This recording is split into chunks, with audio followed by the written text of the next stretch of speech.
यही लोकेशन।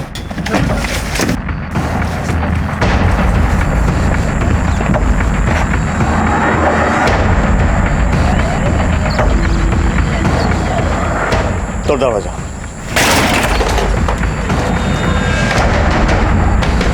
दोनों को तरफ ढूंढो।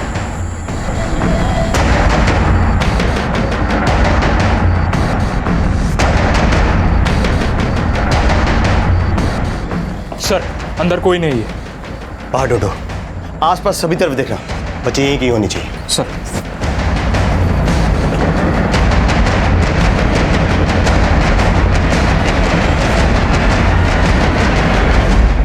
नमस्कार, आदाब। क्राइम पेट्रोल डायल 100 में आप सबका स्वागत है।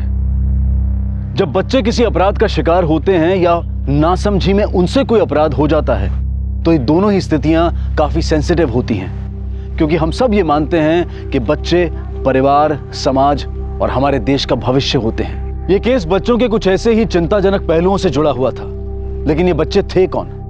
क्या ये पुलिस से छिप रहे थे या फिर किसी ने इन्हें छुपा कर रखा हुआ था?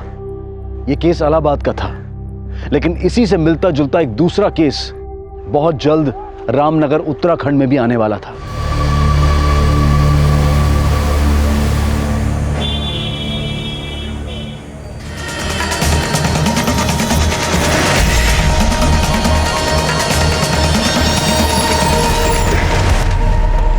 सर, बॉडी एक लकड़ी काटने वाले ने देखी थी। विदेशी महिला की लाश है। चलो पीछे हो जाइए, पीछे हो जाइए।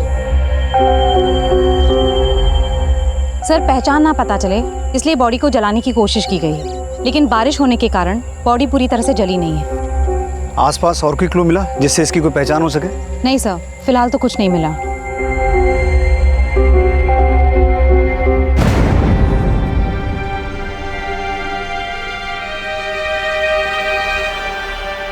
चेहरे से तो इसकी पहचान कर पाना मुश्किल है, लेकिन शायद इस टैटू से कोई लीड मिले। गुंजन, आसपास जितने भी होटल, लॉजेस और गेस्ट हाउस हैं वहां से पता करो। ऐसी कोई फॉरेनर ठहरी हुई थी जो मिसिंग है? Yes sir.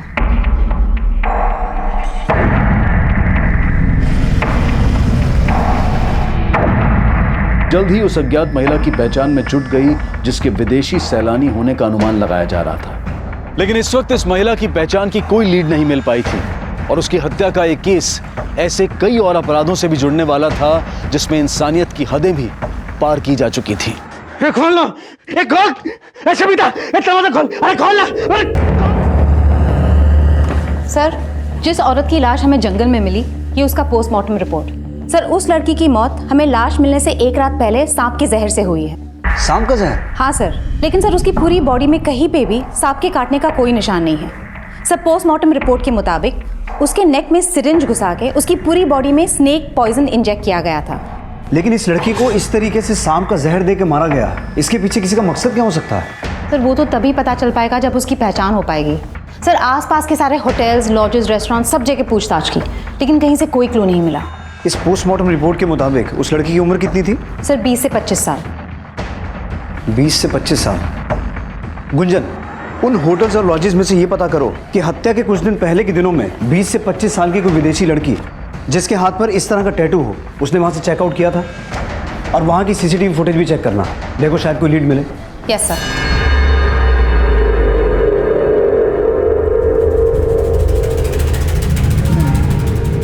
बच्चे जिस माहौल में पलते बढ़ते हैं उनकी सोच और समझ भी वैसे ही बनने लगती है।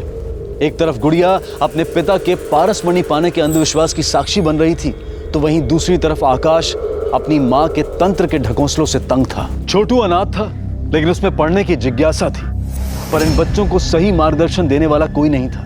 पर इनके दुख, तकलीफ और मजबूरी का फायदा उठाने वाले कई थे। आसपास की पूछताछ में पुलिस को एक रिवरव्यू नाम की लॉज से एक विदेशी महिला के ठहरे होने की जानकारी मिली, जिसका नाम मार्था था और जिसकी बाह पर बिल्कुल वैसा ही टैटू था जैसा कि टैटू उस विदेशी महिला की बाह पर था जिसकी लाश उन्हें जंगल में मिली थी।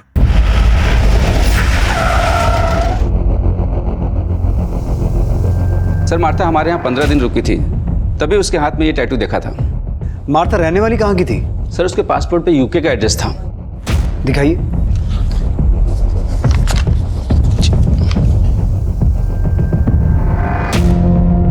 सर चेकआउट करने के बाद वो देहरादून जाने वाली थी। देहरादून की लॉज की बुकिंग भी मैंने ही कराई थी, लेकिन मैंने अभी पता किया मार्था ने उस लॉज में चेक इन किया ही नहीं। सर, हमें जिस लड़की की लाश मिली वो देहरादून हाईवे के पास वाले जंगल से ही मिली थी।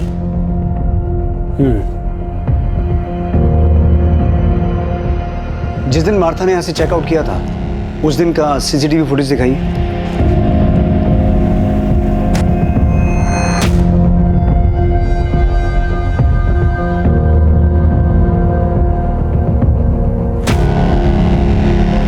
सर, ये टैटू तो बिल्कुल वैसा ही है। सर, हो सकता है यही मार्था हो। आपने कहा यहाँ से चेकआउट के बाद वो देहरादून जाने वाली थी, तो देहरादून जाने के लिए उसने कोई कैब बुक की थी? जी नहीं, यहाँ से उसने कोई कैब बुक नहीं किया था। हो सकता है वो बस से गई हो। कुमार, जिस दिन मार्था ने यहाँ से चेकआउट किया था उस दिन रामनगर से देहरादून जाने वाली सभी बसों और कैब्स की डिटेल्स निकालो, उनके ड्राइवर और कंडक्टर से पूछताछ करो। सर। गुंजन, तुम यूके एम्बेसी में मार्था की डिटेल देकर ये पता लगाने की कोशिश करो कि जब हमें वो लाश मिली थी उसके बाद से मार्था अपने किसी रिलेटिव के टच में थी। इससे हमें ये पता चल जाएगा कि जो डेड बॉडी हमें मिली वो मार्था की थी या किसी और की। Yes sir. आपने कहा कि मार्था आपके यहाँ 15 दिन रुकी थी, उस दौरान उससे कोई मिलने आता था? सर, हमारे लॉज में यूके के और भी गेस्ट रुके हुए हैं, हमने उनको आपस में बात करते हुए देखा था। पुलिस ने जब उन विदेशी पर्यटकों से बातचीत की तो सामने आया कि मार्था उन विदेशी पर्यटकों के देश से तो थी, लेकिन मार्था से उनकी मुलाकात भारत में ही हुई थी। और उनसे की गई पूछताछ से यह संभावना और पुख्ता होने लगी कि जो लाश पुलिस को मिली थी वो मार्था ही होगी। पुलिस हर तरह से उस अपराध का पता लगाने की कोशिश कर रही थी जो मार्था से जुड़ा हो सकता था, लेकिन इस वक्त कोई लीड नहीं थी। और यह सवाल भी उठ रहा था कि अगर एक विदेशी महिला की हत्या लूट और चोरी के इरादे से भी की गई हो तो उसे मारने के लिए उसकी बॉडी में सांप का जहर क्यों इंजेक्ट किया गया, और उसकी बॉडी को जलाने के पीछे अपराधी की क्या मंशा थी। सर, मैंने मार्था की डिटेल्स यूके एम्बेसी में मेल कर दी है। अब अगर वो मार्था ही है तो लॉज के मैनेजर का फोन आया था। वो बोल रहा था उसे स्टाफ से पता चला है कि मार्था के चेकआउट करने के अगले दिन एक बच्चा लॉज में गया था। बच्चा? हाँ सर।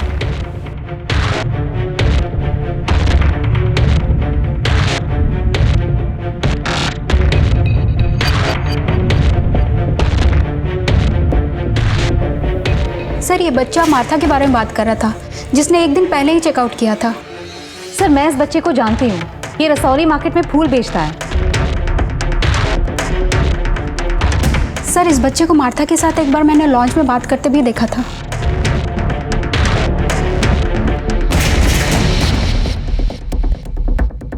लेकिन सवाल ये उठता है गुंजन कि ये लड़का मार्था के चेकआउट करने के बाद मार्था के बारे में क्या पूछने आया था? सर, उसी से पूछ लेते हैं।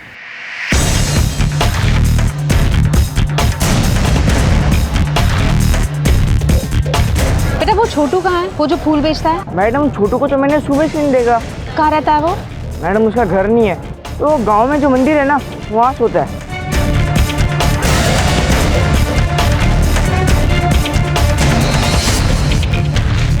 छोटू अब कहां था इसकी फिलहाल कोई लीड नहीं मिली थी, और यह साफ था कि छोटू पिछले दिनों मार्था से मिल रहा था। सर, पूछताछ में पता चला है कि छोटू से अक्सर एक विदेशी महिला मिलने आया करती थी। हो सकता है वही मार्था हो। लेकिन छोटू का उस लॉज में जाने का क्या रीजन था जहां मार्था ठहरी हुई थी, और अब अचानक छोटू के गायब होने का क्या चक्कर है? गुंजन, ये छोटू है कौन? सर, छोटू पहले भीख मांगा करता था, लेकिन रेड पड़ने के बाद वो फूल बेचने लग गया। सर, पता चला है छोटू की दोस्ती किसी आकाश नाम के लड़के से थी जो पासी के बस्ती में रहता है। हेलो सर, पास के जंगल में बच्चे की लाश मिली है।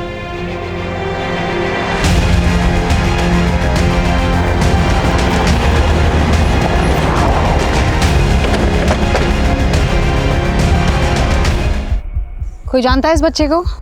मैडम, ये भूती माई का बेटा है, आकाश नाम है इसका। आकाश? कुमार, तुमने बताया था छोटू का एक दोस्त था आकाश, ये वही आकाश है? हाँ साहब, छोटू भी इसी बस्ती में रहता है। आकाश और छोटू दोनों दोस्त थे। इसकी माँ कहाँ रहती है?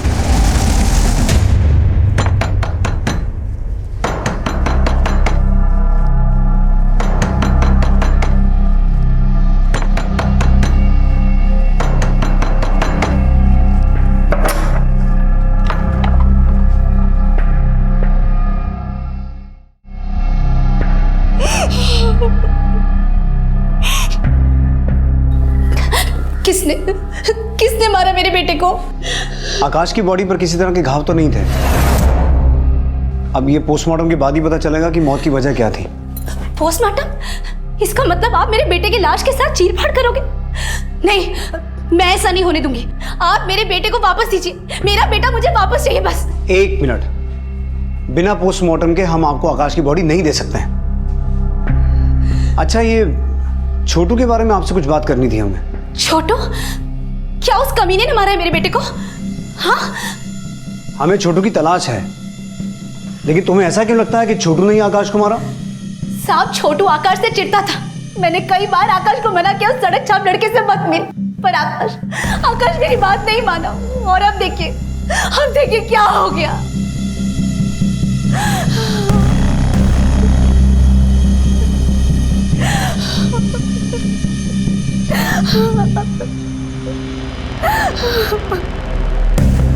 आकाश की मां छोटू पर आकाश की हत्या का आरोप लगा रही थी, तो क्या छोटू हत्या करके फरार था? यूके एम्बेसी से मिली मार्था की जानकारी भी ये साफ कर रही थी कि जिस विदेशी महिला की लाश पुलिस को मिली थी वो मार्था ही थी, क्योंकि हत्या के बाद से ही ना तो मार्था का फोन एक्टिव था, ना वो सोशल नेटवर्किंग साइट्स पर एक्टिव थी, और ना ही उसने यूके में अपने रिश्तेदारों से कांटेक्ट किया था। लेकिन मार्था देहरादून क्यों जाने वाली थी, और उसकी पहचान पता चलने के बाद से छोटू कहां गायब था? क्या आकाश और मार्था की हत्या से वाकई में छोटू का कोई कनेक्शन था?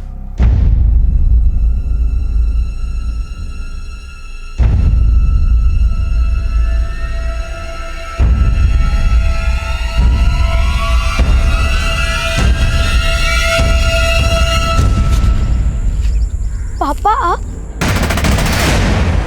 सर, मैंने आकाश और छोटू के बारे में सब कुछ पता किया। आकाश और छोटू के बीच में सांप पकड़ने का कंपटीशन होता था, जिसमें बेटिंग भी लगती थी। व्हाट?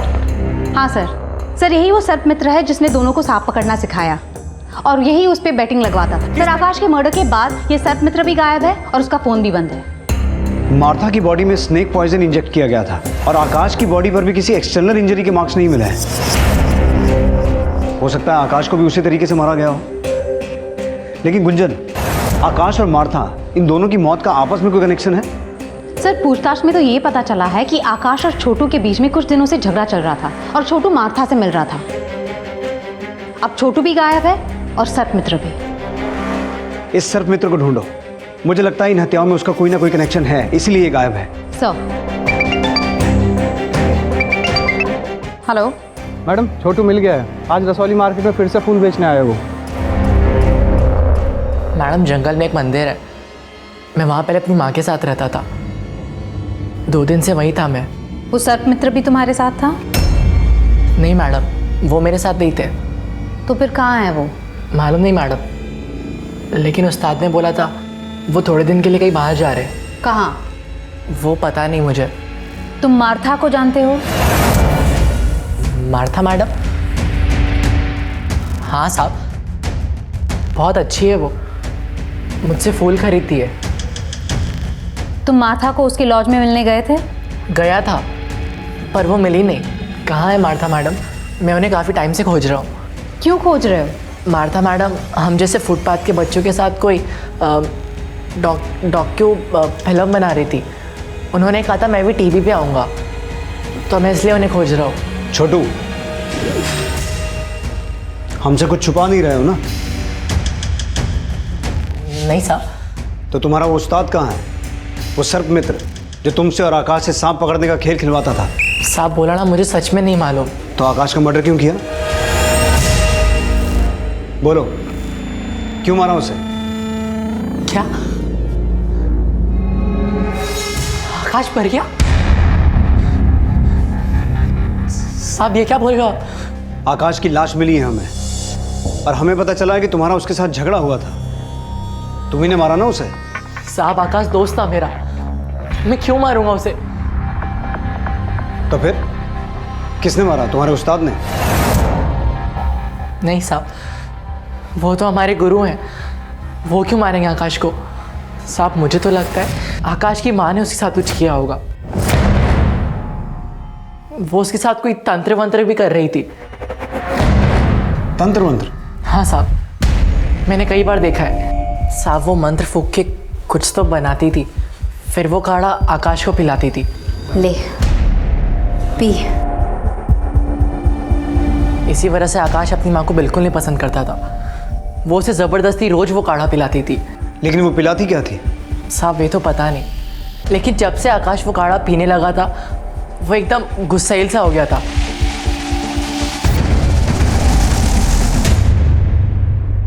सर छोटू का ये बयान सही है कि मार्था इंडिया में बच्चों पे एक डॉक्यूमेंट्री बनाने के सिलसिले में आई थी। लेकिन मुझे ऐसा लगता है गुंजन कि छोटू अभी भी हमसे कुछ छुपा रहा है। नजर रखना इस पर, और उस सर्प मित्र के बारे में पता लगाने की कोशिश करो। हो सकता है छोटू जानता हो कि वो कहाँ है और उसी ने छोटू को यहाँ सब कुछ सिखा के भेजा हो। और इस छोटू का वो बयान कि आकाश की माँ कुछ तंत्र मंत्र करके उसे कुछ पिला रही थी, उसे कंफर्म करो। और आकाश की माँ भूती माई के बारे में सब कुछ पता करना। Yes sir.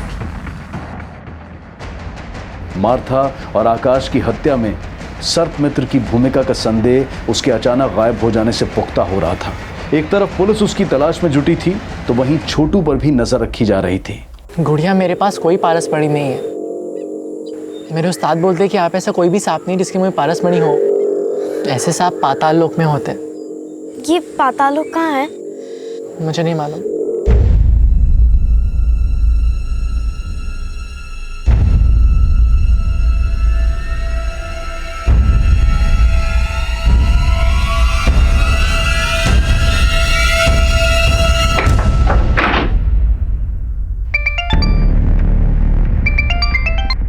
हेलो मैडम, आकाश की माँ ने शवगृह से आकाश की बॉडी चुराने की कोशिश की है। उसे थाने लेके आ।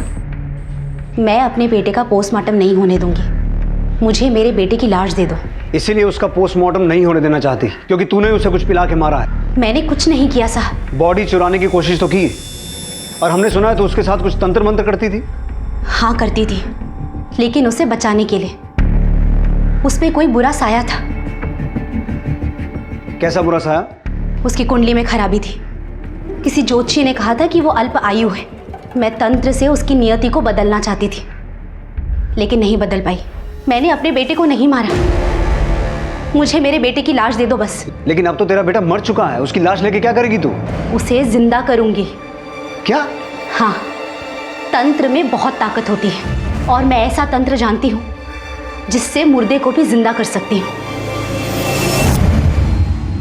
आकाश की मां जो दावा कर रही थी वो उसके अंधविश्वास की मूर्खता ही थी, या फिर वो झूठी दलील देकर अपने अपराध को छिपाने की कोशिश कर रही थी? आकाश की पोस्टमार्टम रिपोर्ट से यह बात साफ हो गई कि आकाश की हत्या भी जहर इंजेक्ट करके ही की गई थी, जिस तरह से मार्था को मारा गया था।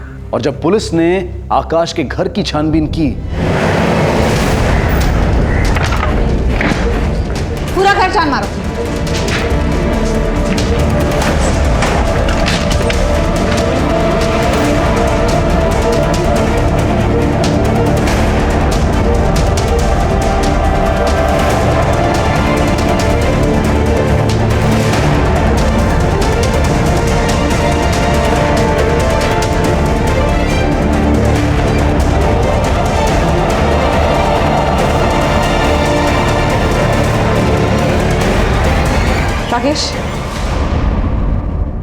राकेश, ये फोटोज देख के लग रहा है ये मार्था का कैमरा है।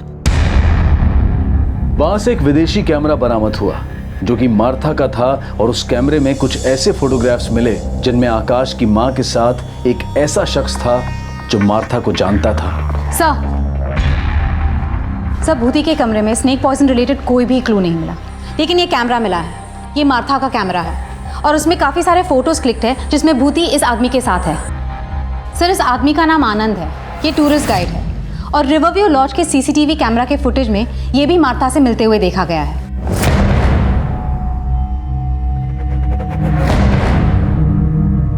सर, मार्था को गाइड की जरूरत ही नहीं पड़ती थी, उसे पहले से सब कुछ पता था। तो फिर तू मार्था को मिलने उस लॉज में क्यों जाता था? सर, मैं तो उस लॉज में दूसरे टूरिस्ट से मिलने जाता था जो उसके देश से थे।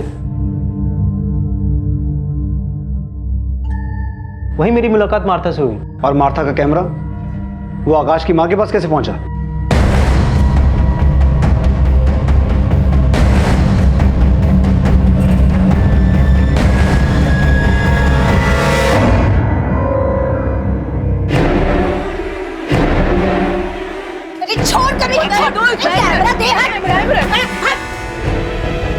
उसने जबरदस्ती हमारी फोटो खींची थी, इसलिए मैंने उसका कैमरा छीना था। लेकिन इस आनंद के साथ क्या रिश्ता है तुम्हारा? वो सर एक्चुअली मेरा और भूति का अफेयर है। हाँ, मेरा आनंद के साथ चक्कर है। मेरा मर्द मर चुका है। अगर मैं आनंद को पसंद करती हूँ तो इसमें गलत क्या है? वो गलत नहीं है, लेकिन अपना राज छुपाने के लिए तुमने जो मार्था को मारा है वो गलत है। ये आप लोग क्या बोल रहे हो? कभी कहते हो कि मैंने अपने बेटे को मार दिया, कभी कहते हो कि उस फिरंगी को मार दिया। मैं क्या शक्ल से आप लोग को खूनी लगती हूँ? वो जहर और सिरिंज कहाँ है जिनसे उनको मारा? कौन सा जहर, कौन सा सिर? मैंने किसी को नहीं मारा। सर ये विदेशी तो मेरे लिए भगवान है। इनकी वजह से मेरे जैसे गाइड का पेट पलता है। भला इतनी छोटी सी बात के लिए मैं मार्था को क्यों मारूंगा? सर मैं तो खुद शर्मिंदा था, इसलिए मैंने मार्था से माफी भी मांगी थी भूति के लिए। सब भूति बहुत खड़ूस औरत है। मेरा इतना मना करने के बाद भी उसने वो कैमरा वापस नहीं किया उसका। इसने हमारी पारसमणि चुराई है। पारसमणि नहीं चुराई उसने। पारसमणि सर, जिस सुबह मार्था ने रिवरव्यू लॉ से चेकआउट किया था, उस सुबह आनंद मार्था के देश के दूसरे लोगों के साथ खेताली में था। उन्होंने एलिबाई कंफर्म की है। आनंद उनके साथ देर रात तक था। आकाश की माँ भूति माई की एलिबाई भी कंफर्म करो। हो सकता है मार्था के मर्डर में उसका हाथ हो। हेलो। हाँ मैडम, छोटू को गांव के एक आदमी ने बहुत मारा। मैडम उससे बार बार सर्प मित्र और उस पारसमणि के बारे में पूछ रहा है। पारसमणि? कौन है वो आदमी? पराग नाम है मैडम उसका। उसकी एक बेटी है गुड़िया, जो हमेशा उस छोटू से मिलती रहती है। सर उस सर्प मित्र की इंफॉर्मेशन मिली है। तू उन लोगों पे नजर रख, मैं बाद में बात करती हूँ। सर जोगीपुर में एक सपेरों की बस्ती है। सर इस वक्त वो जोगीपुर गांव में है।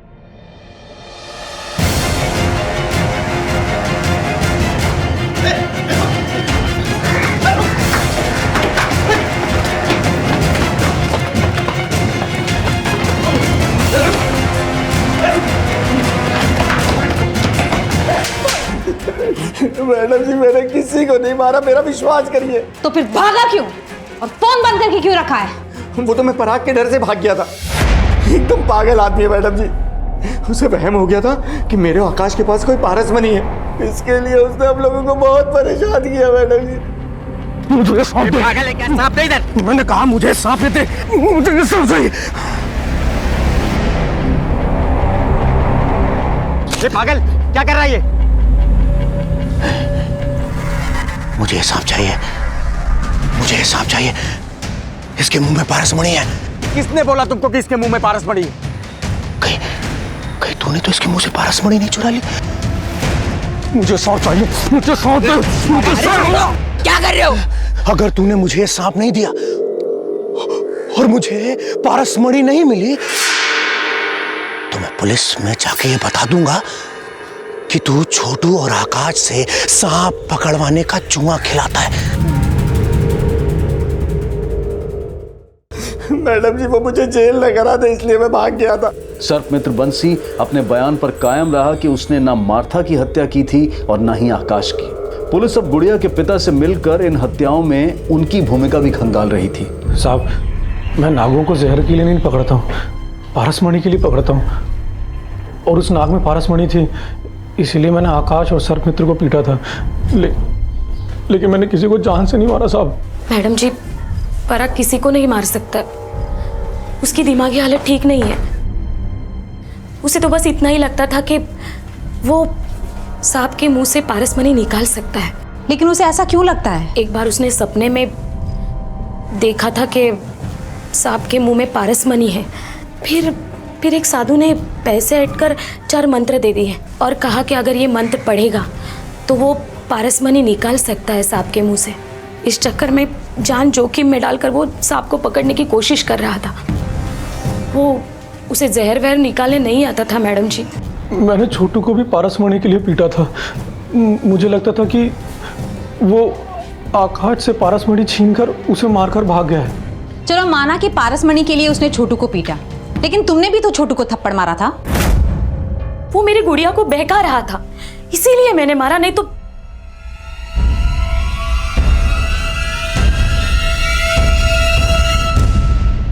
देखो बेटा, डरो मत।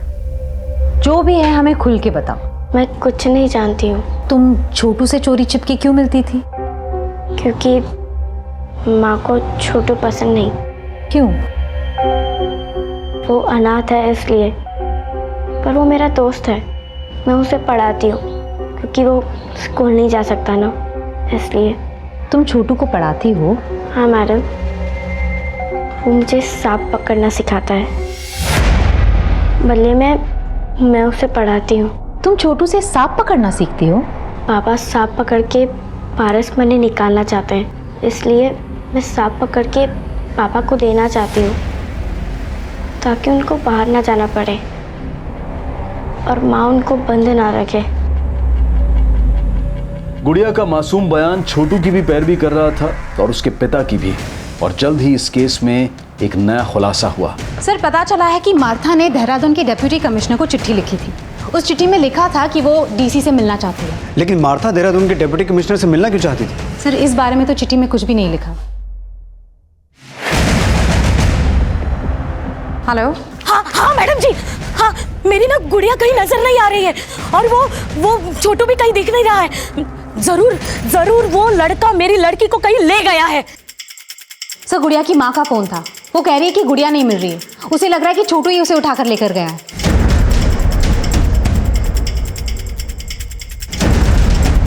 इस बार छोटू ही नहीं, उसके साथ गुड़िया भी गायब थी।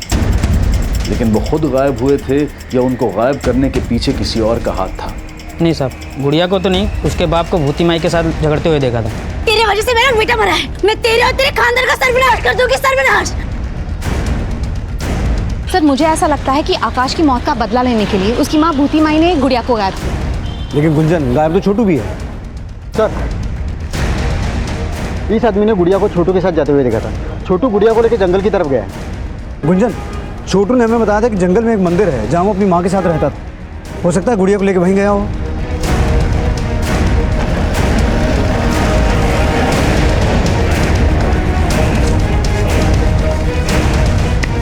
सब तरफ चेक करो। सर, यहाँ पे आइए।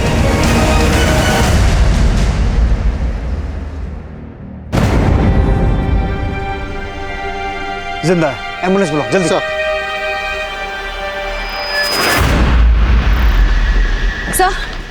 सर, गुड़िया कहीं नहीं मिल रही। गुड़िया को आखिरी बार छोटू के साथ देखा गया था। हो सकता है यहाँ भूती माई आई हो और भूती माई और आनंद ने मिलकर गुड़िया के साथ कुछ किया हो। आनंद और भूती माई दोनों को लेके आओ। सर,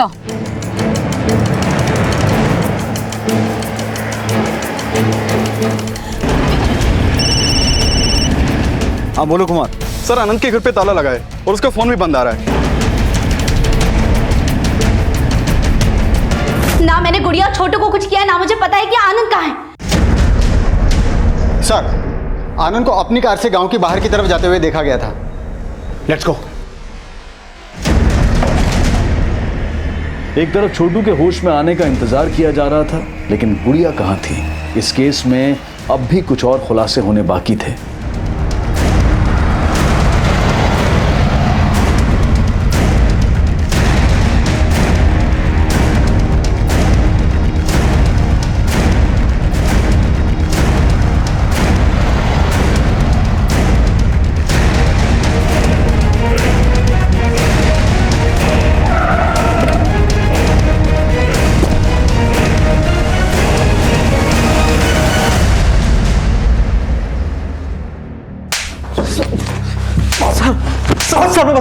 सर मैं बताता हूँ। उस दिन मैं माता को देहरादून लेके जाने वाला था, इसलिए मैं उससे लॉज के बाहर मिला।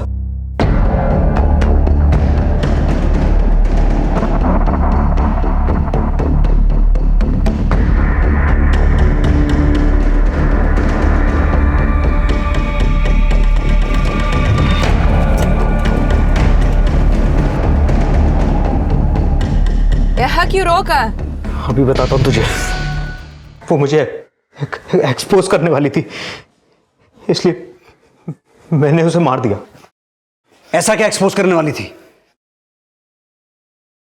मैडम, मैं अनाथ हूँ, गरीबी से परेशान था, खूब सारे पैसे कमाना चाहता था मैं। फिर एक दिन आनंद मुझे मिला और उसने बोला कि अगर मैं उन फिरंगी लोगों के साथ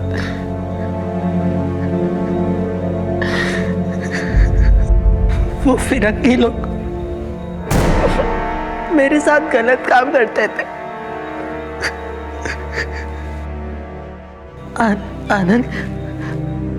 आनंद मुझे इसके लिए पैसे दिया करता था। और आकाश को क्यों मारा? तू उससे भी ये सब करवाता था? नहीं सर, आकाश से नहीं, लेकिन सर आकाश को पता चल गया था कि मैं छोटू से ये सब करवाता था। आकाश कौन है? छोट पागल हो गया क्या? तूने मेरे माँ को पागल किया, मैं कुछ नहीं कर पाया, पर तूने छोटू के साथ किया, वो बहुत बुरा किया। इसके लिए मैं तुझे छोड़ूंगा नहीं, पुलिस में दे दूंगा तुझे मैं।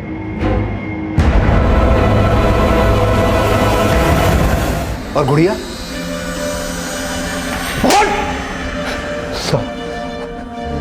साहब, गुड़िया को एक फिरंगी ने पसंद कर लिया था, इसलिए मैंने गुड़िया को। गुड़िया मुझसे जंगल में सांप पकड़ना सीखती थी और बदले में मुझे पढ़ाती थी। लेकिन आनंद जब उस दिन वहां आया,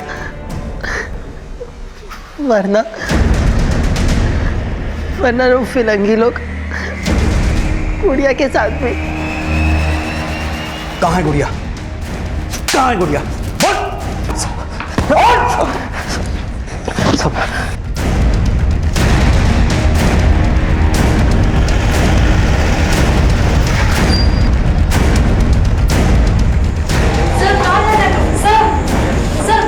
गुंजन, उस तरफ चेक कर।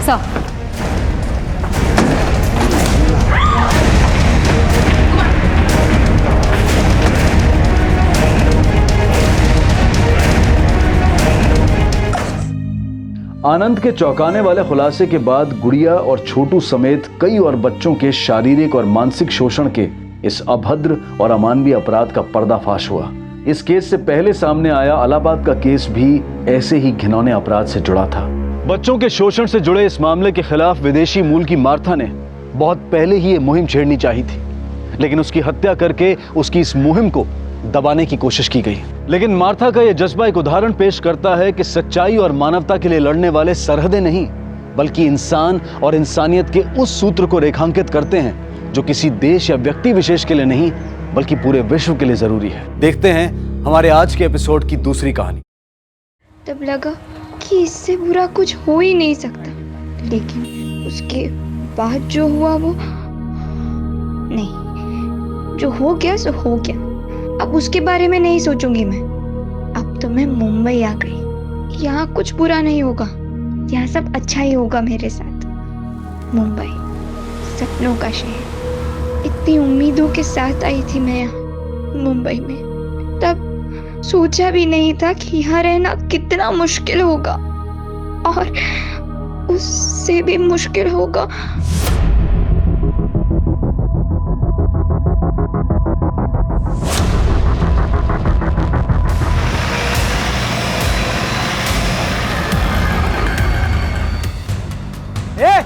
पीछे हटो।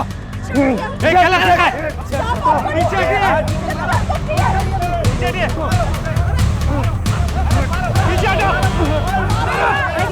पीछे हटो।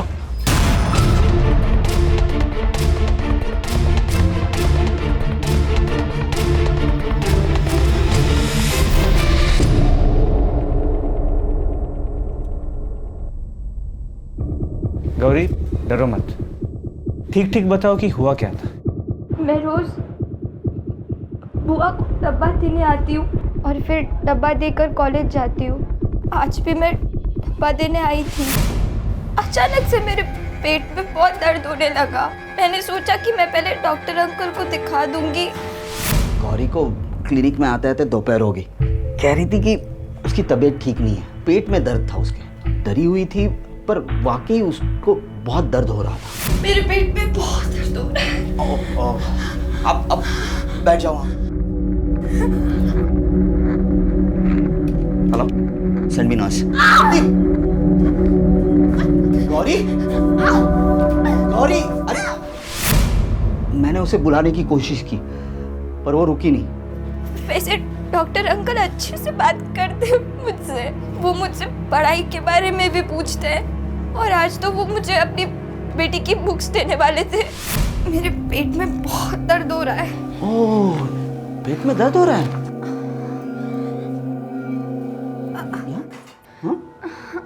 कब से हो रहा है दर्द? अभी थोड़े टाइम से बहुत दर्द हो रहा है। आ जाओ आ जाओ, यहाँ आ जाओ, लेट जाओ। हाँ बस बस बस बस लेट जाओ। Good girl. वो नर्स दीदी वो आएंगी? आ जाएगी, वो आ जाएगी। अरे बहुत दर्द हो रहा है ना, तुम लेट जाओ, लेट जाओ।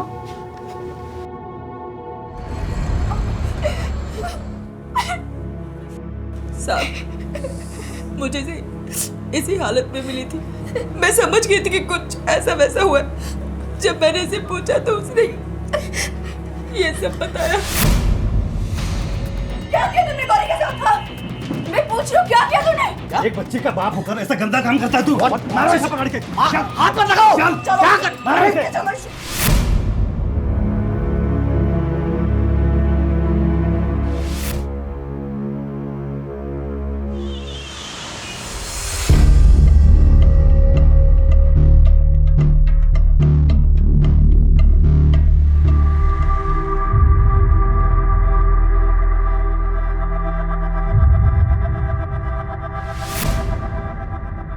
काय झालं? काही नाही झालं। वो एक्चुअली मैं लेट हो रहा हूँ, मैं निकलता हूँ अभी। तो इतना क्या जरूरी है कि बिना नाश्ता किए जा रहे हो? अरे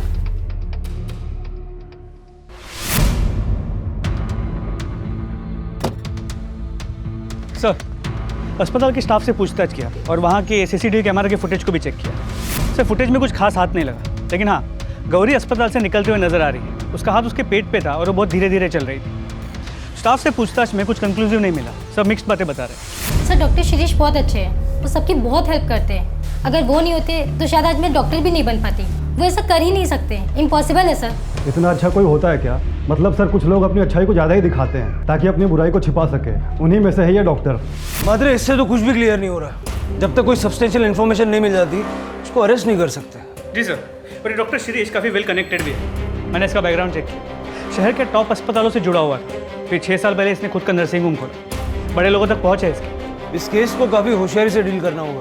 कोई एक्शन नहीं ले सकते जब तक कुछ सबूत ना। इस गौरी का बैकग्राउंड चेक करो ताकि ये गौरी साटम की medical report.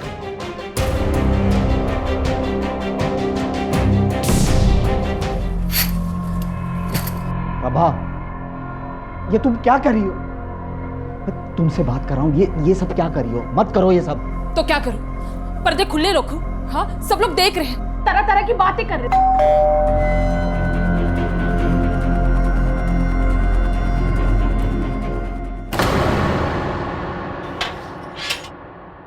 Doctor Shirish, you are under arrest. क्या? सर, मैंने आपको हमारे साथ चलना होगा। अरे नहीं, इन्होंने कुछ नहीं किया, प्लीज छोड़ दीजिए, छोड़ दीजिए। शिरीष, शिरीष।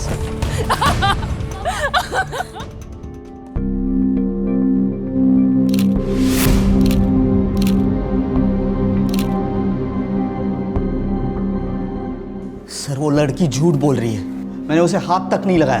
तूने उसे सिर्फ हाथ नहीं लगाया, उसका रेप किया। रेप? ये देख मेडिकल रिपोर्ट। तू तो डॉक्टर है ना, पढ़ ले। सर, पर ये मैंने नहीं किया। लेकिन गौरी तो तेरा ही नाम ले रही है। वो झूठ क्यों बोल रही है यही नहीं समझ में आ रहा है सर। सर, कुछ तो गड़बड़ है, मुझे फंसाया जा रहा है। कौन फंसाएगा? किसी से कोई दुश्मनी है? गौरी तेरा ही नाम क्यों लेगी? हिमा। सर, गौरी की एक बुआ है, हिमा, वो ये सब कर सकती। वो जो तुम्हारे हॉस्पिटल में आया है वो? हाँ सर, 4 दिनों पहले उसे मैंने निकाल दिया था काम से। लेकिन जब गौरी के साथ ये सब हुआ तो वो वहाँ मौजूद थी। नोटिस पीरियड पे है सर। बहुत गुस्सा आया था उसे। गलती हो गई, सॉरी बोल रही हूँ ना सर। आगे से ऐसा नहीं होगा सर। ये सब तुम पहले भी बता चुके हो मुझे। सर सच्ची मैंने कुछ नहीं किया सर। झूठ मत बोलो, मुझे आर्ग्यूमेंट नहीं चाहिए। नहीं सर, प्लीज ऐसा मत करिए सर। काम चला गया तो बहुत प्रॉब्लम हो जाएगी। तो सर प्लीज ऐसा मत करिए सर। Sir please. साहब, वो झूठ बोल रहा है, नाटक कर रहा है खुद को बचाने के लिए।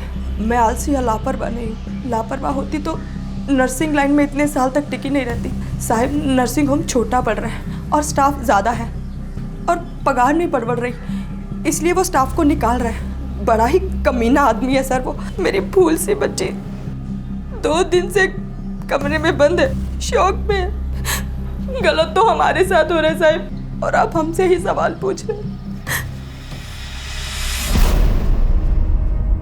नहीं चाहिए मुझे ये सब, नहीं होता मुझसे।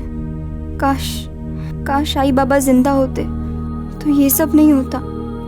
नफरत है मुझे इस जगह से, इन सब लोगों से, अपने आप से।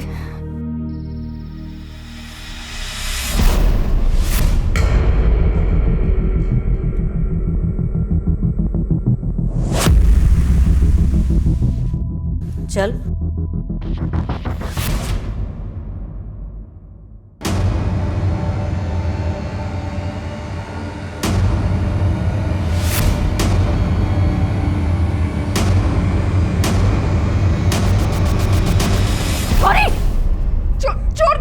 छोड़, क्या कर रही है?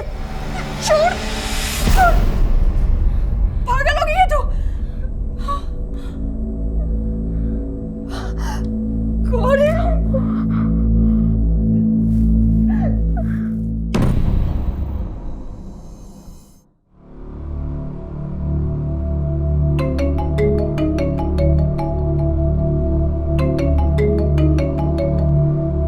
हाँ मंत्र सर, एक तरफ ये शिरीष हर बात को नकार रहा है और यहाँ है माँ।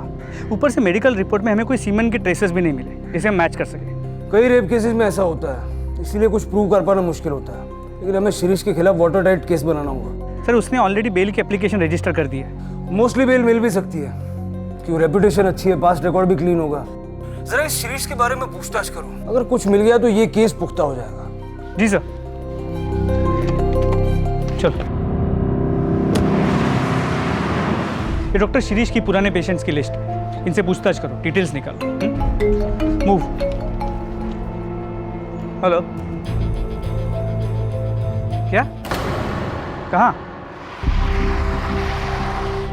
सर आप उस लड़की को अभी के अभी अरेस्ट कीजिए।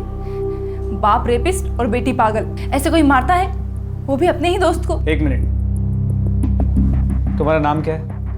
अदिति। अदिति, अब साफ साफ बताओ कि हुआ क्या था। हम लोग कॉलेज से घर आ रहे थे। अब तो डॉक्टर के पास जाना भी डेंजरस है बॉस। जाने देना प्रिया। चल स्टूपिड इडियट्स, अगर तू ऐसे ही रिएक्ट करेगी तो लोग तुझे और सताएंगे।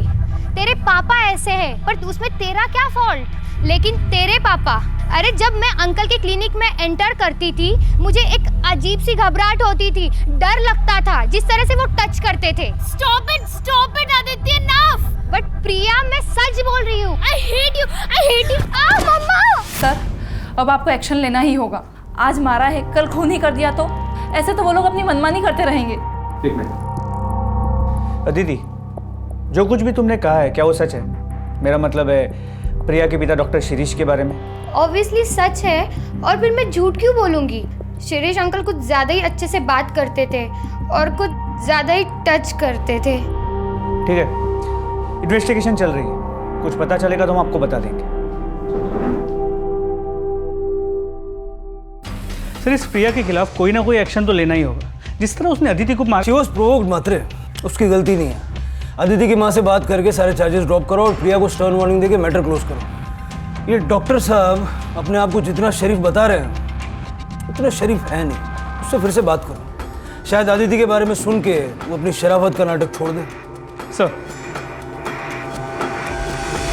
अपनी बेटी की दोस्त अदिति को भी नहीं छोड़ा तूने। कई कंप्लेंट्स आ रही हैं तेरे खिलाफ, बोल किस किस का गलत फायदा उठाया? ऐसा कुछ नहीं किया मैंने। फिर अचानक से उसने कहीं और जाना शुरू क्यों किया? डॉक्टर क्यों बदला उसने? मैंने उसे कहा था, बार बार क्लिनिक आने लगी थी, फिर बार बार घर में आने लगी। प्रिया से मिलने के बहाने घर आती थी, मुझसे बात करने की कोशिश करती थी। प्रिया, अरे अंकल प्रिया है? प्रिया उसके रूम में स्टडी कर रही है, मैं उसको बुला दूं? नहीं अंकल, एक्चुअली आप मुझे एक बार चेक करेंगे, फीवर जैसे लग रहा है। फीवर जैसे? पर 2-3 दिन पहले तो आप क्लिनिक आके गई। पर लेकिन ना अंकल, कल रात से कुछ ज़्यादा ही लग रहा है। Is that so? Let me check. नहीं बेटा, you are absolutely fine. नहीं अंकल, आप तो एक बार अच्छे से चेक कीजिए ना।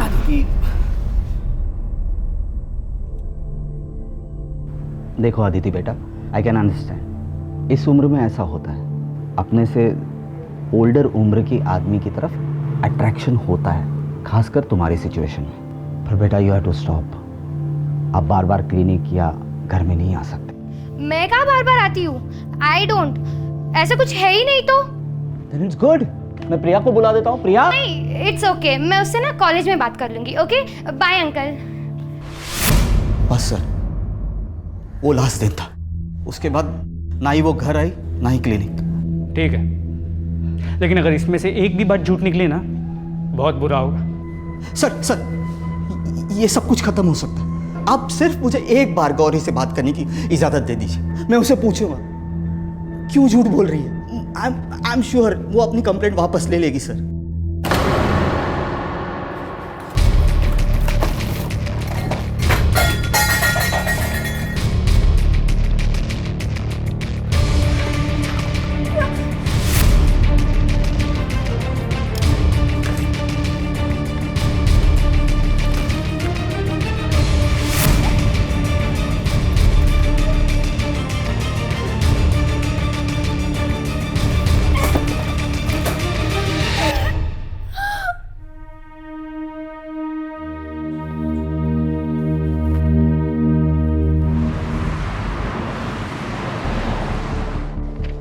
टेबल पर रख। सर, डॉक्टर शिरीष अपनी वही बात दोहरा रहा है। 3rd डिग्री के बाद भी? जी सर, और बिना किसी डीएनए एविडेंस या कोई पुख्ता सबूत के उसकी बात को पूरी तरह झुठला भी नहीं सकते। आई नो, ठीक है, तुम कोशिश करते रहो। लड़की ने पूरे होशो आवाज में सीधा एक्यूज किया। मैटर सीरियस भी है और सेंसिटिव भी, और गौरी नाबालिग है तो पॉक्सो भी लागू होगा। मात्र एक काम करो, शिरीष की सारी हिस्ट्री चेक करो, कुछ ना कुछ तो मिलेगा। और गौरी का बैकग्राउंड भी चेक करो। गौरी का? हो सकता है गौरी झूठ बोल रही हो, किसी और के डर से या किसी और को बचाने के लिए। ये एंगल भी चेक करना पड़ेगा। मात्र किसी बेगुनाह को सजा नहीं होनी चाहिए। तो फैमिली ने कुछ बताया? उसकी फैमिली तो खुद डिप्रेस्ड है। क्रिमिनल क्राइम तो कर देता है, लेकिन ये नहीं सोचता कि इसका उसके अपने परिवार पे क्या असर होगा, खास करके ऐसे मामलों में। कल तक जो एक रेप्यूटेड डॉक्टर का परिवार था, वो आज सारी दुनिया से मुंह छुपा के बैठा है।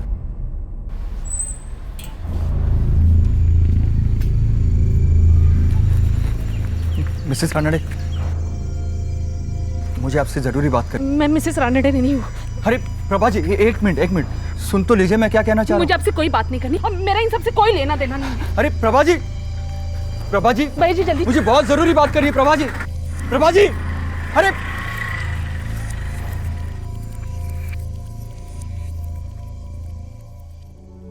शिरीष,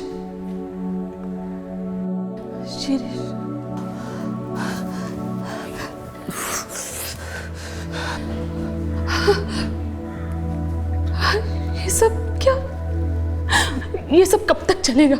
ये लोग क्यों तुम्हारे पीछे पड़े हैं? मुझे कुछ समझ में नहीं आ रहा। शिरीष, लेकिन कोई तो सॉल्यूशन होगा, कोई तो रास्ता होगा। मुझे कुछ समझ में नहीं आ रहा प्रभा। लोग गौरी, अब प्रिया की दोस्त, कुछ समझ में नहीं आ रहा कुछ। Shirish, calm down. लेकिन एक रास्ता है।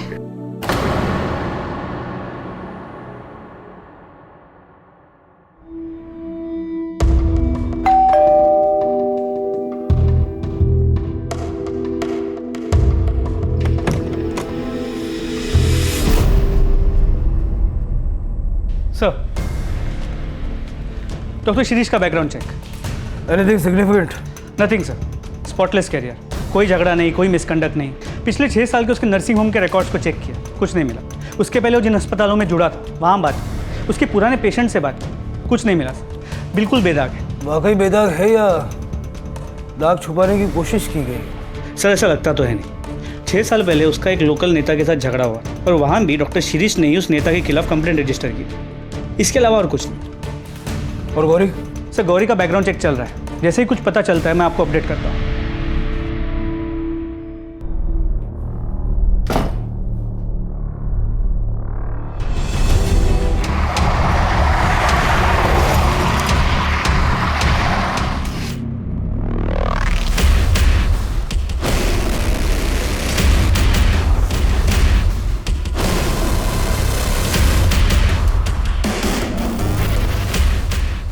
ये फोन किसका है?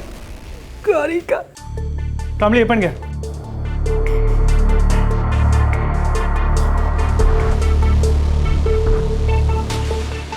सॉरी, मैंने झूठ बोला। आपने हमेशा मेरी हेल्प की, कभी मेरे साथ कुछ गलत नहीं किया, लेकिन मैंने आपके बारे में झूठ बोला। अब मुझसे सहन नहीं होता। मैंने जो भी किया उसके लिए सॉरी। गौरी ने सुसाइड से पहले ये मैसेज भेजा डॉक्टर शिरीष के नंबर पे, जो फ़ोन हमारी कस्टडी में है। मात्र शौक में होने के बावजूद गौरी ने बहुत क्लियरली शिरीष पे रेप का इल्ज़ाम लगाया था। वही लड़की अचानक सुसाइड। आपको लगता है कि ये सुसाइड स्टेज्ड है? सच पे पर्दा डालने के लिए, क्योंकि अगर वाकई शिरीष बेगुनाह है और किसी ने गौरी को उसका नाम लेने के लिए मजबूर किया है, तो आगे चल के गौरी उसके लिए खतरा बन सकती है। सर, उल्टा भी तो हो सकता है। हो सकता है डॉक्टर शिरीष गुनहगार हो और उसने अपने आप को बचाने के लिए गौरी को मरवा दिया और फिर गौरी के फ़ोन से मैसेज भिजवा दिया। मात्र ये सुसाइड है या नहीं, ये जाने बिना आगे बढ़ना मुश्किल होगा। पता चल जाएगा सर। गौरी की पोस्टमार्टम रिपोर्ट जल्दी आ जाएगी।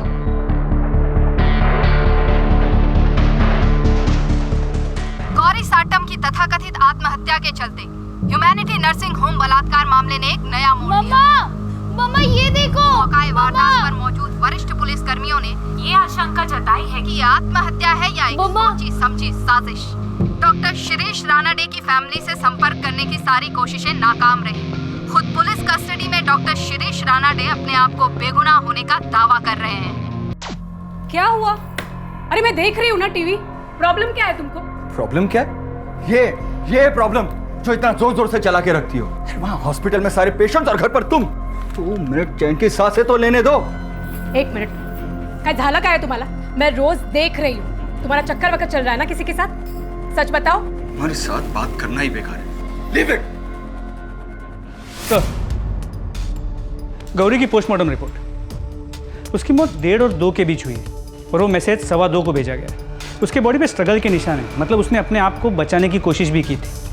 सर, ये तो क्लियर मर्डर है। मतलब गौरी को मारने के बाद उसके फ़ोन से वो मैसेज भेजा गया। तुम्हारा अंदाज़ा सही था। गौरी के मरने से सबसे ज़्यादा फायदा किसको हो सकता? क्या गौरी उसने अपने आप को क्यों कैसे हुआ सर ये सब कुछ?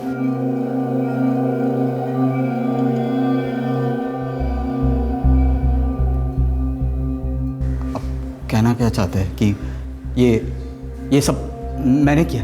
हमने तो अभी कुछ कहा ही नहीं। वैसे तू एक बात से तो इनकार नहीं कर सकता कि गौरी की मौत से सबसे ज्यादा फायदा तुझे होगा, क्योंकि उसके भेजे हुए एसएमएस से तेरे सर पे लगा हुआ इल्जाम हट जाएगा। लेकिन बदकिस्मती से वो मैसेज गौरी के मरने के बाद भेजा गया था। उसको मारने वाले ने उसके मोबाइल से वो मैसेज भेजा था। अब सवाल ये उठता है कि गौरी को मारने वाला तुझे क्यों बचाना चाहेगा? ये मुझे कैसे मालूम सर? और आपको क्या लग रहा है मैं यहाँ से बैठे बैठे गौरी को? That is impossible. लेकिन तू बाहर किसी से करवा भी तो सकता है ना। That is possible. सर, आपको लगता है कि ये सच बोल रहा है? मात्र जब तक कोई ठोस सबूत नहीं मिल जाता किसी की भी बात पे विश्वास करना मुश्किल है। ये डॉक्टर जब से लॉकअप में आया, इससे कौन कौन मिलने के लिए आया था, किस किस से इसने बात की, ये जरा पता करो। इसने लैंडलाइन भी कई बार यूज किया है। सर, उस दिन उसकी वाइफ प्रभा रानाडे उससे मिलने आई। इस प्रभा के कॉल रिकॉर्ड, स्ट्रैंगुलेशन रिकॉर्ड सब निकालो और क्राइम सीन पे जो फिंगरप्रिंट्स मिले थे उसके साथ में मैच करके देखो। और गौरी के बैकग्राउंड चेक पे कोई अपडेट? सर, उसकी रिपोर्ट आ गई, आपके टेबल पे रखवा दी है। गौरी की बुआ हेमा जहाँ जहाँ काम करती थी, हमने हर उस जगह पे पूछताछ की। पिछले 2 साल में उसने करीब 4 से 5 नर्सिंग होम में काम किया है। हेमा है ना, वो सीनियर डॉक्टर है ना राव, उसके साथ ही मिलकर उसने कुछ गड़बड़ की है। मामले को तो बिल्कुल दबा दिया गया। वो है ना, थोड़े दिन के बाद काम छोड़ के चली गई। पता नहीं फिर क्या हुआ। पागल हो गए थे डॉक्टर साहब उस लड़की के पीछे। अचानक से हेमा भी गायब और वो लड़की भी। पूरे देवदास हो गए थे डॉक्टर साहब। स्ट्रेंज। कहीं ऐसा तो नहीं कि जिसे हम अब तक विक्टिम मान के चल रहे थे उसकी असलियत कुछ और ही है? ये जो 2 डॉक्टर्स के बारे में बात की, इनसे बात करो। इनसे पूछो कि ये सब रूमर्स है या वाकई इसमें कोई सच्चाई भी है। सर, वो बच्ची नहीं थी सर। डोंट नो कि उसकी क्या प्रॉब्लम थी। वो खुद ही नर्सिंग होम आती थी। वो क्या नाम है उसकी आंटी हेमा से मिलने के लिए। वो अचानक मुझे एक्यूज़ करने लगी और कहने लगी कि मैंने उसे मोलेस्ट किया है। सर मेरी फैमिली है, we are respected people. Sir Hema ने तमाशा खड़ा कर दिया, कहने लगे कि ये मैटर मैं पुलिस में लेके जाऊंगी। मैंने सीधे उसे नौकरी से निकाल दिया। मैंने उसे कहा कि तूने जो उखाड़ना है उखाड़, जब मैंने कुछ गलत काम किया ही नहीं तो मैं डरूं क्यों? तो क्या हुआ? कुछ भी नहीं, ब्लडी ठग्स, चली गई ना।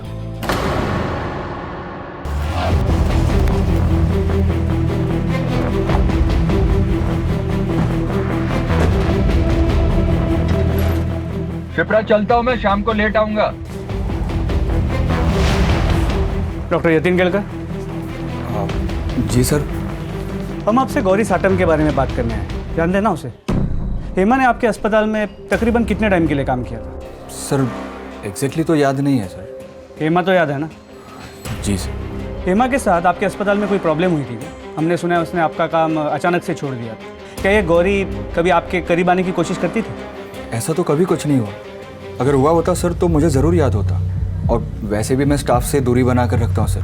पर्सनली मैं ज़्यादा बातचीत करना पसंद नहीं करता सर। ठीक है, अगर और कुछ पूछना होगा तो हम वापस आएंगे। और अगर आपको कुछ याद आए तो ये मेरा नंबर है, इस पर फ़ोन करके बता दीजिएगा। एक नाबालिग लड़की के रेप और मर्डर का केस है, मैटर थोड़ा सेंसिटिव है। Okay sir.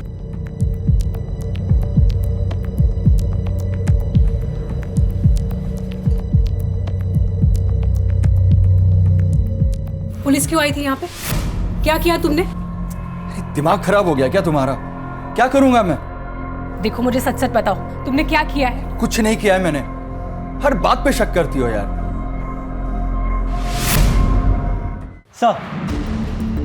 सर ये प्रभा रानाडे के कॉल रिकॉर्ड्स हैं।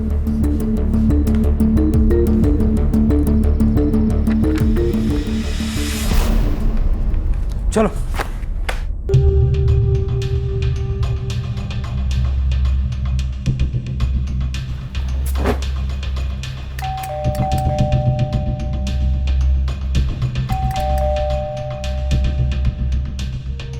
काकड़ी देखो जरा।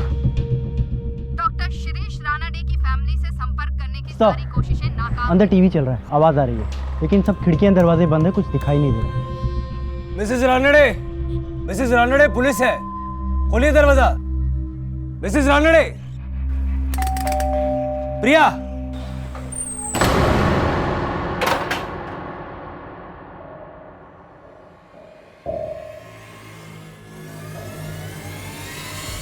सब मैं क्यों गौरी को? मैं तो उस लड़की के आसपास भी नहीं गई, मैं तो उसे जानती भी नहीं हूँ। हमारे पास सबूत है, तुम्हारे फोन का लोकेशन उस वक्त उसी जगह का है। क्या कर रही थी वहाँ? मैं वहाँ गई थी, लेकिन उसे मारने नहीं, ऐसा कुछ भी नहीं था। अभी के अभी मेरे साथ पुलिस स्टेशन चल, कंप्लेंट वापस ले ले। मेरे पति ने तेरे लिए इतना कुछ किया और तूने बदले में ये सिला दिया? हाँ, उनकी इज्जत, उनका करियर, सब कुछ बर्बाद कर दिया। हाँ, चल मेरे साथ, केस वापस ले ले। आप जाओ प्लीज, आपको जो बात करनी है आप मेरी हत्या से बात करो। देख, आप जाओ प्लीज, मुझे अकेला छोड़ दो। ठीक है, मैं जा रही हूँ, तुम्हारे हत्या से भी बात करूंगी। हम कैसे मान लेंगे जो तुम बोल रही हो वो सच है? तुम्हारे पास तो मोटिव भी था और मौका भी था। सर मैंने ऐसा कुछ नहीं किया है, वी आर रिस्पेक्टेड फैमिली। पता चल जाएगा। गौरी के दुपट्टे और फोन पे जो फिंगरप्रिंट्स मिले हैं, अगर उससे तुम्हारे फिंगरप्रिंट्स मैच हो गए तो फिर। सर मैं जब वहाँ से निकली थी तब मैंने वहाँ एक आदमी को जाते हुए देखा, उसकी घर की तरफ। कौन था वो आदमी? जानती हो उसे? नहीं सर, मैं उसे जानती नहीं हूँ, लेकिन एक दिन वो आदमी मेरा पीछा कर रहा था। सर वही बता सकता है मेरे जाने के बाद गौरी जिंदा थी या नहीं। उसका चेहरा याद है? ऑफ कोर्स सर, याद है। एक बार उसने रास्ते में मुझे रोककर मेरे से बात करने की कोशिश की थी। हाँ सर, मैं यहाँ गौरी के गांव पहुँच गया हूँ। उसके घर के आसपास पूछताछ करके देखता हूँ कि उसकी किसी के साथ कोई दुश्मनी या कोई और एंगल सामने आता है क्या। जी सर, मैं आपको इमीडिएटली अपडेट करूँगा। Okay sir. हाँ साहब, वो मेरे बाजू में ही रहती थी। कुछ टाइम के बाद उसके माँ बाप मर गए और वो अपने काका काकी के यहाँ रहने चली गई, और पता चला कि वो अपने काका काकी के यहाँ से भी भाग गई है। साहब एक तो दया की, उसको घर में रखा, इतना सब कुछ किया उसके लिए, फिर भी घर से भाग गई नालायक लड़की। ये तो हम भी जानना चाहते हैं। आपने उसके लिए इतना सब कुछ किया, फिर भी वो घर से भाग के क्यों गई? मुझे क्या पता साहिब, पता नहीं या कुछ छुपा रही है? सब जो कुछ था सब बता दिया मैंने। मैं क्या छुपाएगी साहिब आपसे? मैं तो हैरान हूँ, मुंबई भाग गई, वो भी अपनी हत्या के पास। बहुत पोची हुई लड़की है साहिब। थी, अब नहीं है। थी? इसलिए उसके बारे में जो भी बोलेंगी ना, सोच समझ के बोलना। सर, ये गौरी की चाची की बातों से ऐसे लगा कि वो कुछ छुपा रही है। मतलब सपोर्ट और शेल्टर के मिलने के बावजूद गौरी का इस तरह घर छोड़ के चले जाना, कुछ सेंस नहीं बनता। एग्जैक्टली। लेकिन उसके पहले एक और बात। प्रभा नारायण के मुताबिक उसके गौरी के घर से निकलने के बाद उसने एक आदमी को गौरी के घर की तरफ जाते हुए देखा था। कुछ चेहरा भी याद। मैंने स्केच बनाने के लिए बोला है अभी। सर, उस आदमी का स्केच है प्रभा रानड़े के मुताबिक। ये कौन? सर एक मिनट। सर, ये तो बिल्कुल उस दूसरे डॉक्टर जैसा दिखता है जिसने गौरी की बात को डिनाई किया, डॉक्टर यतीन केलकर। मात्रे उठा लो इसको। सर चलो। अरे साहब, कहाँ लेके जा रहे हो इनको? अरे बताओ तो सही, इन्होंने किया क्या है? सुनिए, ये सब क्या हो रहा है? क्या किया है तुमने? हाँ बताओ मुझे, मैंने कहा था ना तुमसे, इसी बात का डर था मुझे। शिप्रा, कभी तो शक करना बंद करो। जी सर, गौरी को मैंने ही मारा है। लेकिन सर, मैं उसे मारने की इरादे से नहीं गया था।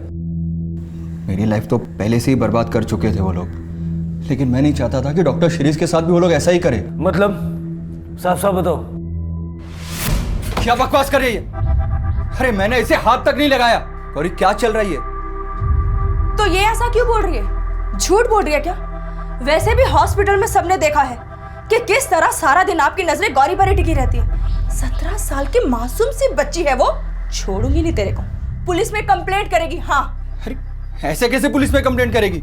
तेरी झूठी कंप्लेंट की वजह से मेरी लाइफ, मेरी फैमिली, मेरा करियर सब बर्बाद हो जाएगा। चल गौरी तू चल। समझौता कर लेते। 50,000। चल गौरी। अरे रुको, देखो 75, 75,000 ले लो और ये मामला यहीं पर खत्म करो। देखो इससे ज्यादा मैं नहीं दे पाऊंगा, इतना ही कैश है मेरे पास। चल गौरी। हत्या ले लेते हैं ना, मुझे पुलिस के पास नहीं जाना है। यानी गौरी को पैसे चाहिए थे? नहीं सर, पैसे तो उस हेमा को चाहिए थे। वो तो गौरी को बस यूज कर रही थी। डॉक्टर शिरीष के मामले में भी वो वैसा ही कर रही थी जैसा उसने मेरे साथ किया। लेकिन मैंने सोच लिया था सर, मैं अब चुप नहीं बैठूंगा। बहुत हो गया था सर, मैं इन सब में इन्वॉल्व नहीं होना चाहता था। मैं कंट्रोल नहीं कर पाया सर। इसके बाद मैंने डॉक्टर शिरीष की वाइफ से कांटेक्ट करने की कोशिश की, क्योंकि मैं विटनेस बनने के लिए तैयार था, ताकि हम सबको बता सके कि हेमा और गौरी पहले भी ऐसा कर चुकी है। मिसेस रानड़े, मुझे आपसे ज़रूरी बात करनी। मैं मिसेस रानड़े नहीं हूँ। लेकिन सर, वो इतनी डरी हुई थी कि उसने मेरी एक भी नहीं सुनी। इसलिए सर मैंने उसका पीछा करना शुरू किया। और सर जब मैंने देखा कि वो गौरी के घर से बाहर आ रही है, तो मैंने सोचा कि मुझे गौरी से जाके बात करनी चाहिए, उसे समझाना चाहिए। शायद वो मेरी बात समझे।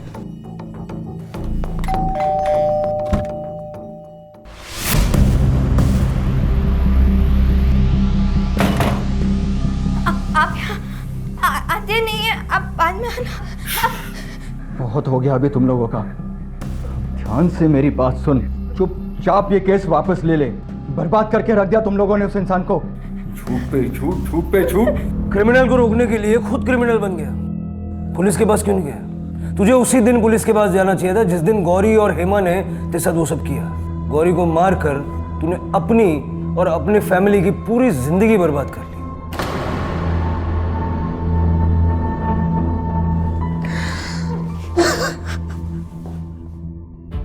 मतलब इस सब की मास्टरमाइंड हेमा है।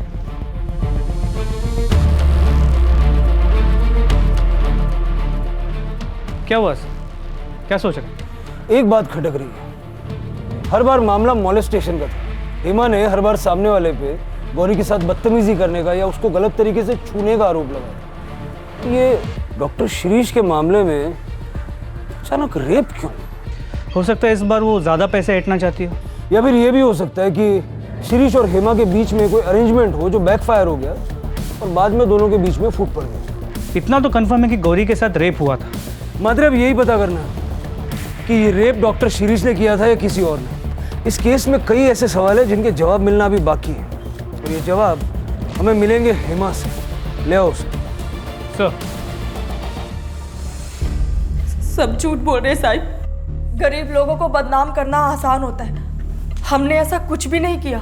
हेमा, तुमने इतने सालों में बहुत सारे अस्पतालों, नर्सिंग होम में काम किया, और इनमें से कई में गौरी के साथ ऐसा ही हुआ, और हर बार इल्ज़ाम किसी ऐसे आदमी पे लगा जो किसी अच्छी पोस्ट पे हो, समाज में जिसकी बहुत इज्जत हो। तुम्हें क्या लगता है ये सब होते हुए किसी की नज़र में नहीं जाएगा कि कुछ गड़बड़ हो रहा है? देखो, यूजुअली हम औरतों के साथ ज्यादा सख्ती नहीं करते, लेकिन इस बार मामला एक नाबालिग बच्ची के रेप और मर्डर का है, तो सच उगलवाने के लिए कुछ भी करना पड़ा तो करेंगे। आप क्या बोल रहे हैं साहिब? मैं अपनी साहिब, वो मेरी बेटी थी, मैं उसके साथ ऐसा क्यों होने दूंगी साहिब? बेचारी, मैं तो उसे देख भी नहीं पाई साहिब। कितना दुख हो रहा है मुझे। सर, ये हेमा काफ़ी पहुंची हुई है, अगर आप कहें तो फोर्स का इस्तेमाल करके सच्चाई उगलवा सकते हैं। ऐसे तो वो कुछ नहीं बोलेगी। मात्र एक अजीब बात है, पिछले 2 मामलों में वो नकार रही है, 100% झूठ बोल रही है, लेकिन जब उससे इस रेप के बारे में पूछते हैं मुझे लगता है वो वाकई सच बोल रही है। मतलब वो अपना पुराना पैंतरा इस्तेमाल करने गई और वो बैकफायर हो गया। डॉक्टर ने मौके का फ़ायदा उठा लिया। डॉक्टर शिरीष ने या फिर किसी और ने? शिरीष और गौरी का कच्चा चिट्ठा तो हमारे पास है, लेकिन हेमा के बारे में पूरी इन्फॉर्मेशन नहीं है। जरा पता करो कि गौरी के रेप और मर्डर की वारदातों से पहले हेमा किस किस के टच में थी। उसके कॉल रिकॉर्ड्स भी निकलो। सर, उसके कॉल रिकॉर्ड्स ऑलरेडी मंगवाए थे, आ गए, मैं लेके आता हूँ।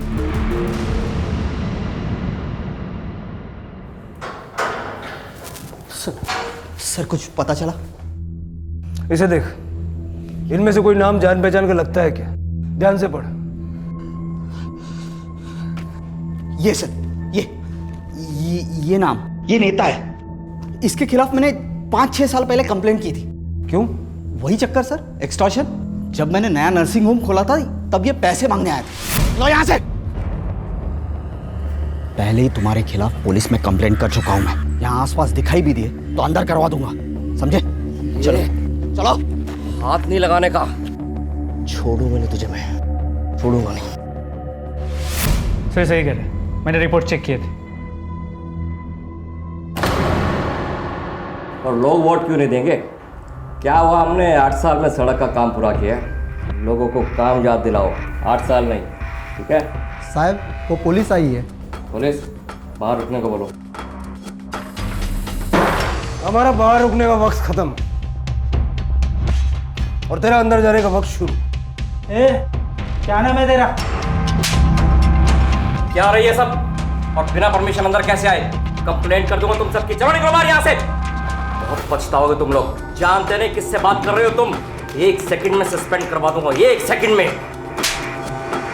अब समझ में आया कौन हूं?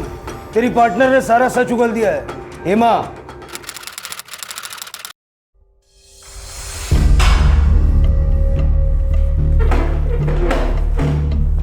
मुंह नहीं खुलेगी, मत खोल। तेरे पार्टनर ने तेरे बारे में सारा सच कबूल कर लिया है। किस तरह तुम लोगों ने डॉक्टर शिरीष को बदनाम करने का प्लान बनाया, किस तरह रेप करवाया, किस तरह इस सब के लिए उसने तुम्हें थोड़े से ज्यादा पैसे दिए। बेटी बेटी बोल रही है गौरी को, थोड़े से पैसों के लिए बेटी को बेच दिया। मैंने कोई प्लान नहीं बनाया साहिब। मुझे तो मालूम भी नहीं था कि वो गौरी का रेप। मैं तो वही करने वाली थी जो हर टाइम करती थी। झूठा आरोप लगाकर ब्लैकमेल कर रही है साहिब। लेकिन सर, नेता पाटिल तो बोल रहा है कि रेप का आइडिया इसी का था, ज्यादा पैसे कमाने के लिए। झूठ बोल रहा है कमीना। उस दिन भी झूठ बोल रहा था। वो कह रहा था कि वो गौरी से सिर्फ मिलना चाहता है, प्लान समझाने के लिए।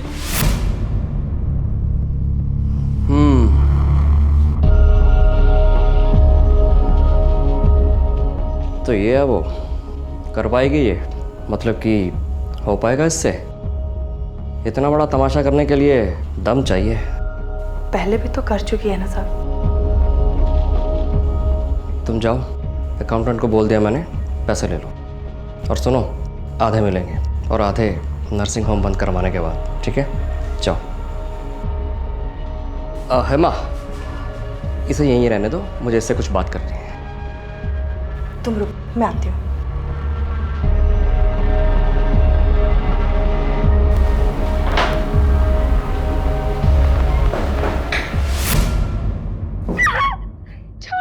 गौरी, रुक जाओ, रुक जाओ, नहीं जान देगी।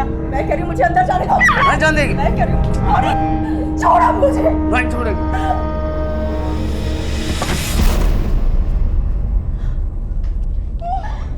ये क्या क्यों किया आपने? ताकि सबको ऐसा लगे कि इसके साथ सचमुच रेप हुआ है।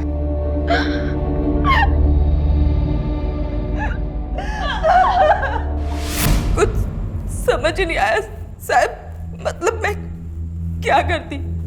हम लोग कुछ भी नहीं थे उन लोगों के सामने, आखिर हम ही तो गए थे उनके पास और अभी आधे पैसे लेने बाकी थे साहब। मैंने गौरी को समझाया, कपड़े बदलकर उसे हॉस्पिटल आने को कहा। मेरे पेट में बहुत दर्द हो रहा है। मैं नर्स दीदी को बुलाता हूँ।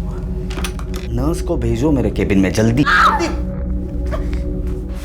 मुझे नहीं पता था साहिब कि गौरी के साथ ऐसा हो जाएगा। अनाथ बच्ची, मेरे ऊपर जिम्मेदारी थी साहिब उसकी। मुझ पर विश्वास करती थी वो।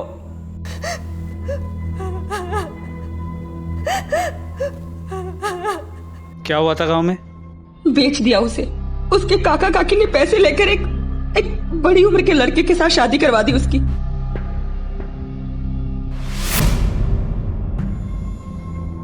और तुमने उस बच्ची का इस्तेमाल लोगों को ब्लैकमेल करके पैसा ऐंठने के लिए किया। सिर्फ मेरे अकेले के लिए नहीं किया साहब, वो पढ़ना चाहती थी।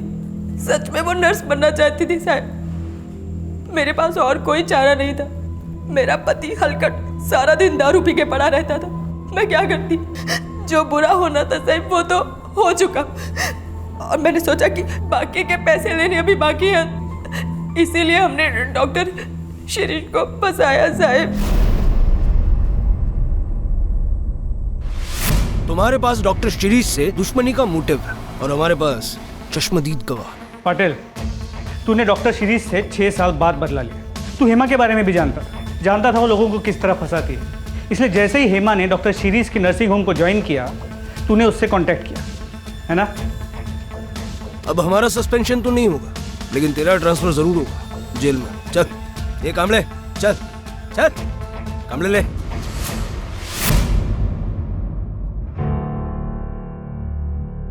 डॉक्टर शिरीष, देखिए कभी कभी जस्टिस को पाने के लिए हमें कई ऐसे कदम उठाने पड़ते हैं जो बाद में गलत साबित होते हैं। ये भी उन्हीं में से एक था।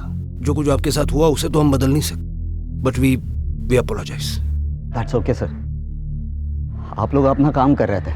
मेरी भी बेटी है, कल उसके साथ कुछ ऐसा ही हो जाता है तो मैं आपसे यही उम्मीद करूंगा कि आप अपना फर्ज निभाएं।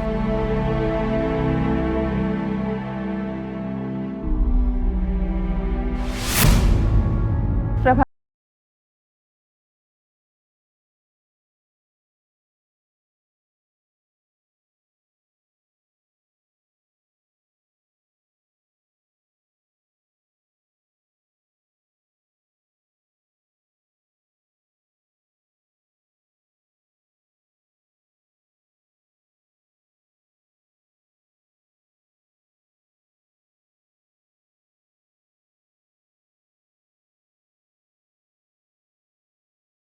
डॉक्टर था, हूं और रहूंगा। आज भी मेरे पेशेंट्स की भलाई मेरे लिए ज्यादा मायने रखती है। लाइफ में आए इस मुश्किल दौर को मैं अपने आप पर हावी नहीं होने दूंगा। मेरे अतीत को मेरी पहचान नहीं बनने दूंगा। जो हुआ उसके चलते ना मुझ में नफरत पैदा होगी, ना डर, ना निराशा। मैं पहले की ही तरह लोगों की मदद करूंगा, उन्हें सहारा दूंगा, ताकि फिर कभी किसी और के साथ वो ना हो जो मेरे साथ हुआ, मेरे परिवार के साथ हुआ, और खासकर वो जो गौरी के साथ हुआ। क्राइम पेट्रोल्स के और भी दिलचस्प कहानी देखने के लिए हमारे चैनल को सब्सक्राइब करें और बेल आइकॉन दबाना न भूलें।